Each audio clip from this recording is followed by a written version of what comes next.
Maayong hapon, Negros. Ini ang Digicast Negros X. Ang nagapanguna nga napulo ka mga balita sa isla sa Negros ang amo ni gadulong sa inyo. Updin ninyo kami via Facebook, YouTube, kag sa amon nga website www.digicastnegros.com. Kag sarama ko'y malantaw sa kay Channel 11 sa Kabangkalan City, Himamaylan City, kag Banwasang Ilog. Kaagyari na ang top 10 nga mga balita sa Negros subong nga adlaw. State universities kag colleges nagapanghanda na para sa limited in-person classes. Empleyado sa Negros Oriental nga wala mabakunahan, i-require na sang RT-PCR test. Lalaki gintiro sa iya kinatawo bangod sang away sa duta. Flight siyara na sa 90% capacity, pag-improve sa airport, ginaplano. Kag sa Good Vibes, kilala nga German footwear brand, nagbukas sa Bacolod sa tunga sang pandemic. Inatanan sa Digicast Negros X.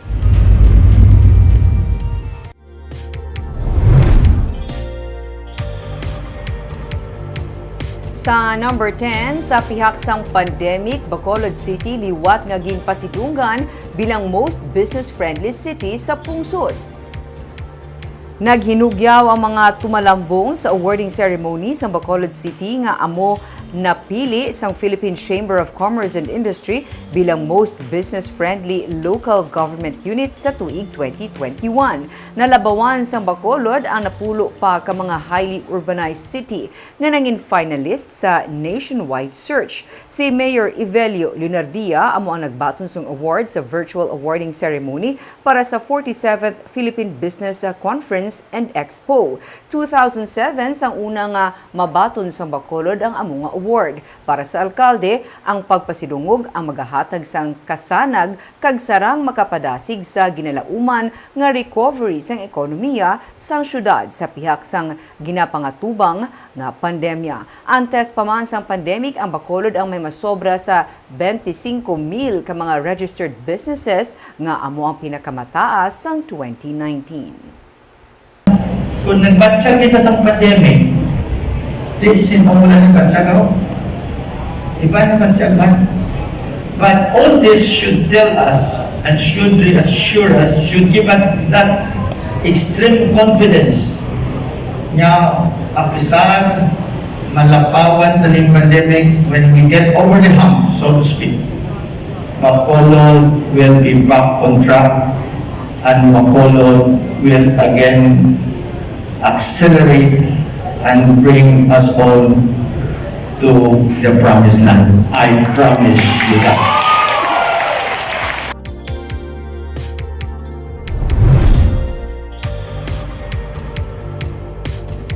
Sa number 9, ginsugura na ang closed season sa Visayan Sea kung ang pagdumili anay sa pagdakop sa pila ka mga sahi sang isda. Subugod Nobyembre 15 tungtong Pebrero 15 sa marason nga tuig, ginadumilian anay sa Bureau of Fisheries and Aquatic Resources ang pagpangisda sang tabagak, balantiyong, tuloy, bulaw kag gumaa sa Visayan Sea sa sulod sang 3 ka bulan. Commercial kag municipal fisher folks ang ginahaylo nga hindi anay magpanakop sang sini nga mga sahi sang isda. Sunod kay BFAR Region 6 Director Remia Apari, naghangpa nila nga magagamay ang income sa mga mangingisda pero ang ini nga proseso ang pamaagi para mapasiguro nga may nagakaigo nga supply sang isda para sa merkado kag lamesa sa mga puluyan. Ginahingyo man ni Apari ang mga fisher folk leaders, commercial fishing vessel operators, bantay dagat kag local government units nga magpanguna sa pagbantay sa baybayon. Duwa na ini katuig nga ginahimo bilang pagpangapin sa supply sang isda sa baybayon.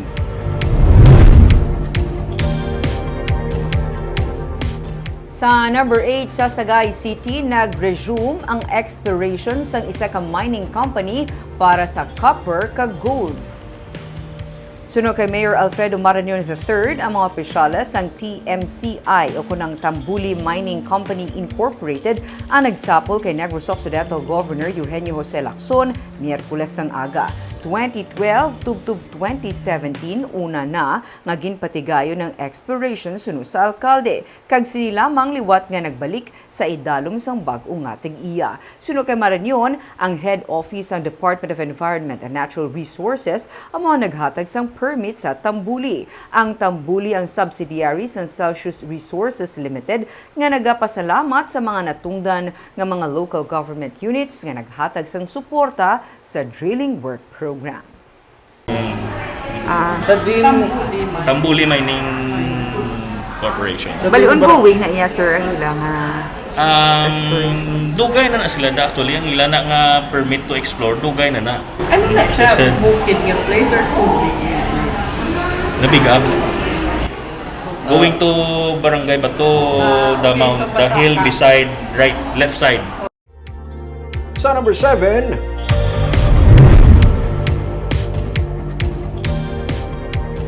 nurses ug medical personnel nga gikan sa mga nagsarado nga isolation facility sa Bacolod City agit pangsaylo sa mga vaccination center. Halin sa 24 sadto ka mga isolation kag quarantine facility, 6 na lamang karon ang nabilin nga pasilidad nga ginagamit sa Bacolod Emergency Operations Center para sa mga COVID-19 positive kag mga close contact.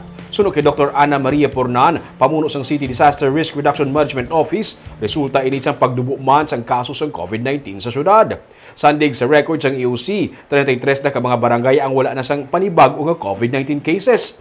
Bangod masako man karon ang pagpabaskog sa vaccination program sa syudad, gindesignate sang EOC ang mga nurses kag iban pa nga mga medical personnel nga halin sa mga nasirad-an nga isolation facility sa mga vaccination areas. Nagapangabay ang pamunuan sang EOC nga kuntani nga padayon sa publiko ang strikto nga pagsunod sa minimum health protocol agud mapugan ang pagsaka sang COVID-19 cases ini kadungan sa pagpahalugman sa mga pagsulundan sa syudad sa idalom sa alert level 2. Ang aton nga isolation for positive is 5. Then we have 2 for those nga naga-waiting sa result. So dito, sige na pag-close na namon kay kanugon sa aton bala nga facilities nga open tag pila na nakabilog tag 2, tag 5 na lang. So ginamakamat naman close.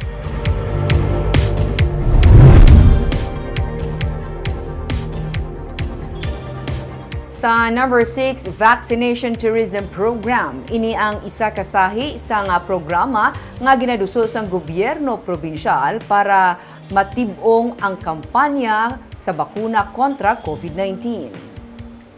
Sinilamang nagbisita ang mga tiglawas ng Provincial Incident Management Team, Provincial Health Office kag Tourism sa Magic Land sa Silay City angot sa tuyo sang among nga kumbuyahan sa paghatag sang libre nga ticket sa mga kabataan 12 anyos tubtub 17 anyos nga fully vaccinated. Ang among nga incentive para sa menor de edad nga fully vaccinated ang nagatuyo sa pagtibong sang kampanya para sa bakuna. Suno kay Attorney Rayfrando Diaz, ang Provincial Administrator, ginaplano ang pagpabutang man sang vaccination area sa lugar para sa mga gustong magpabakuna. Suno kay Diaz, ang probinsya ang bukas para sa kasubo nga partnership sa iban man nga tourist destination para maduso ang vaccination program. Samtang gina-finalize pa ang mga programa sa Magic Land kag ginaplano nga una anay buksan ini para sa mga taga-Silay kag iga-schedule naman ang para sa iban pagid nga mga banwa kag syudad agud to hindi magtagsa ang pumuluyo. Dapat bakunado ni sila, no? Ang 12 to 17 libre. Kung hindi ka bakunado, ma-open ta to sang vaccination center sa ilang isa ka area na do 10 nga lapad. So it's going to be a vaccination tourism program with Magic Land, no? Ang mga 1,000 for example ka mga kabataan magkadto ang wala pa na bakunahan pwede man makapabakuna dito.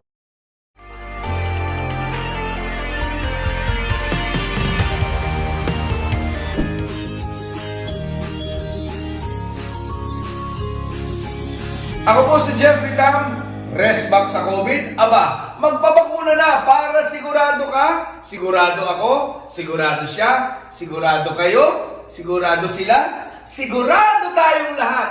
Magpabakuna na.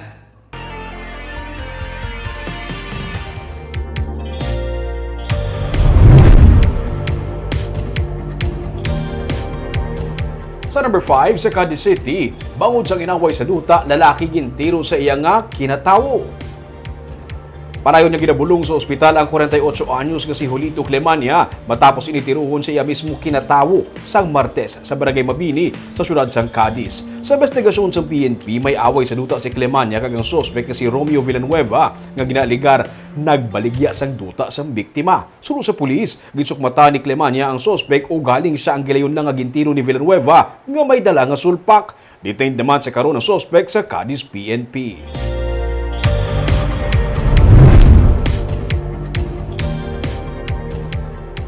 Sa number 4, tiyo patay matapos ginbuno sang iya nga hinablos bangod sang kahulugbon.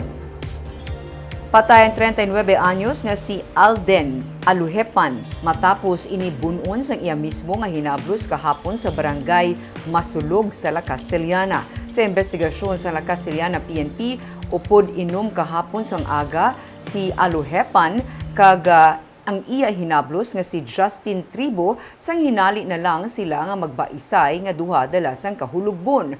Nagkuha sa sulod sang balay sang kutsilyo ang hinablos suno sa pulis kag pagbalik iya na lang gilayon ginbuno ang iya tiyo. Gindala pa sa ospital ang biktima pero wala ini masalbar. Detained naman karon sa La Castellana PNP si Tribo.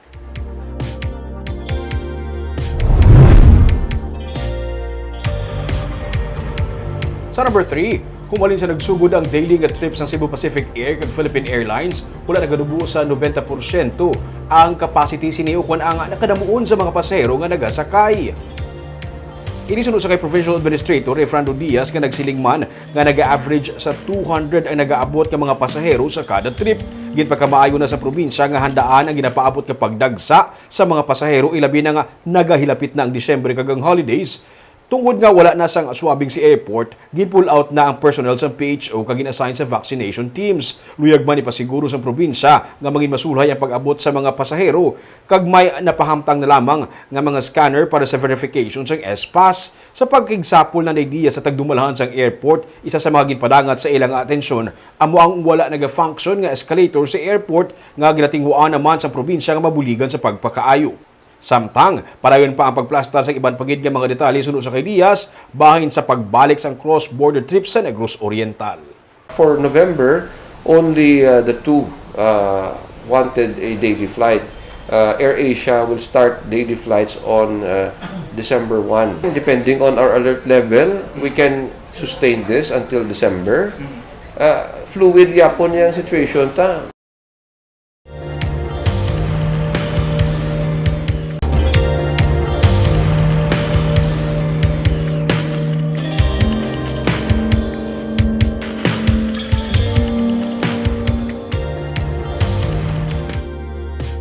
Sa number 2, mga empleyado sa Negros Oriental nga wala pa mabakunahan ang iga-require sang RT-PCR test. Nagpagwa na sa executive order kahapon si Negros Oriental Governor Roel Digamo para ipatuman ang directives ng National Interagency Task Force nga whole of government solution agud magsaka ang demand sa vaccination program sang gobyerno. Isa sa nasaad sa EO amo ang pag-require sa mga establishmento sa ilang mga empleyado nga magpabakuna ilabi na ang mga nagatrabaho sa opisina o kun on-site. Sa mga nagapabilin nga unvaccinated nga empleyado, sila ang i-require naman sang regular RT-PCR test. Kabahin man sang EO ang paghatag pribilehiyo sa mga vaccinated individuals. Kaangay na lang sang pag-prioritize sa mga nabakunahan sa mga programa kag sang gobyerno kag mga government services. Yara na sa karon sa 53% sang target population sa Negros Oriental ang nabakunahan kag 23% diri ang fully vaccinated na. Target sang probinsya nga malabot sa 50% ang fully vaccinated pagtakop sang tuig. Ang Negros Oriental ang karon may 1,786 na lang ka-active cases. Kag sa numero 1 sa mga balita, subong nga adlaw.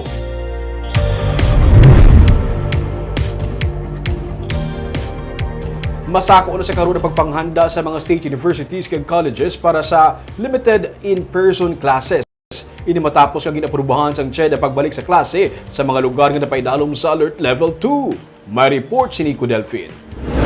Sa sining nga mga litrato sang Technological University of the Philippines, makita ang pagdevelop sa mga laboratories kag iban pa nga mga school facilities. Pating mga banyo, wala man makaluwa sa ginihimo nga mga pagbago para malikawan nga malatnan sang COVID-19 ang mga estudyante kag manunudlo kung magsugod na ang in-person classes. Suno kay Eric Maluoy, Campus Director sang TUPV, humalin pa sang nagligad nga binulan nangin masako ng pamunuan sang TUP Visayas sa pagpanghanda para sa liwat nga pagbalik sang klase. January next year we can start na already the face-to-face for the engineering and engineering technology and the College of Engineering, College of Engineering Technology, and the College of Instrumentation and Control. We're going to come up with a schedule pa mo. Not everybody can be accommodated at once for the face-to-face laboratory. Exactly ka laboratory ka, ang scenario ng need is there will be, depende sa space sa laboratory. Maybe there are 10, maximum of 10. Ini matapos nga ginpahanugutan na sang Commission on Higher Education ang limited in-person classes sa mga kolehiyo nga yara sa mga lugar nga napaidalom sa Alert Level 2 panubo. Ang Negros Occidental kag siyudad sa Bacolod ang yara sa Alert Level 2. Dugang paning Maluoy, mabudlay ang mga ginihimo nila nga adjustment, pero ila ginalauman nga sa Enero masugda na sang kolehiyo ang limited in-person classes kung maaprubahan na sang CHED, Department of Health kag local government unit ang ila application. Actually, you cannot really, it's very hard. You cannot really compromise laboratory learning, especially if you are engineering and engineering technology. 90% of the skills that you acquired really is in the laboratory mo, workshop. And difficulty arising from difficulty learning, like actual difficulty learning that you can get in the industry, you can get also in laboratory mo. So kung wala hands-on, wala gadya. Ang College of Medicine kag College of Nursing sa University of St. Lasal ang magasugod na sa limited face-to-face classes sa Nobyembre 22. Ang USLS, Southland College sa Kabangkalan City kag Northern Negros State College of Science and Technology sa Cadiz City ang pila lang sa mga bulutuan nga natagaan na sang Certificate of Authority sang CHED para makasugod na balik sa klase ang mga estudyante. May pila pa ka mga pribado nga kolehiyo sa Bacolod. Nalakip na diri ang kolehiyo San Agustin Bacolod ang natalana nga iga-evaluate sang CHED, DOH siyag tiglawas sang LGU para man makapatuman sang limited face-to-face classes.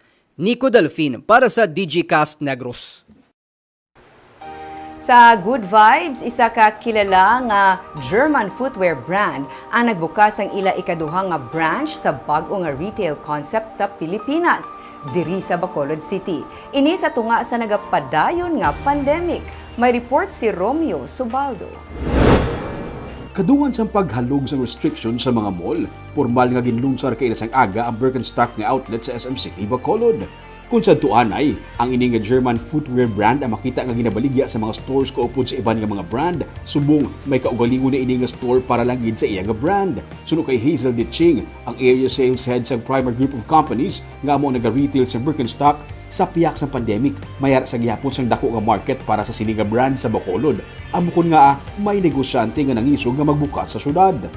Because we are very confident that Bacoleños will embrace the brand, and a lot when we opened the Lucky Chinatown branch, a lot of people have been messaging the page like to open in Visayas, and there we go. Sa bilog ng Pilipinas, ini ikaduha nga branch nga may bag-o nga retail concept. Ang una, ang inbuksan man sa panahon sa pandemic sa Mega World Lucky Chinatown Mall sa Metro Manila. Dugang pa niya, kilala ang ini nga brand bilang environment friendly, bangod ang core materials ang himo sa cork, leather, kag jute. The very important materials is cork. It is actually from a tree. It's being harvested from time to time without hurting the tree. Tuig 1774, nagsugod ang paghimo sang footwear sang Birkenstock nga brand kag padayon ini nga ginakilala bilang isa sa mga leading brand sa kalibutan. Gani suno sa kay Ditching, hindi malikawan nga pilit ini nga ginasunod. Isa ini sa mga rason kung nga may gitukod nga branch sa Bacolod para direkta nga makabakal ang consumer sang brand sang original nga footwear. Kag isa pagid sa mga rason para mas madamo pagid pilian ang mga manugbakal. Since Birkenstock has already a freestanding store here in Bacolod, styles are no longer limited. We have a lot of styles to choose from. We have a lot of collections. We have the classic, we have the EVA, and we also have the kids. Kaina, may pila ka mga kilala nga mga personalidad nga natagaan sang higayon nga makapili sang ilan na luyagan nga style.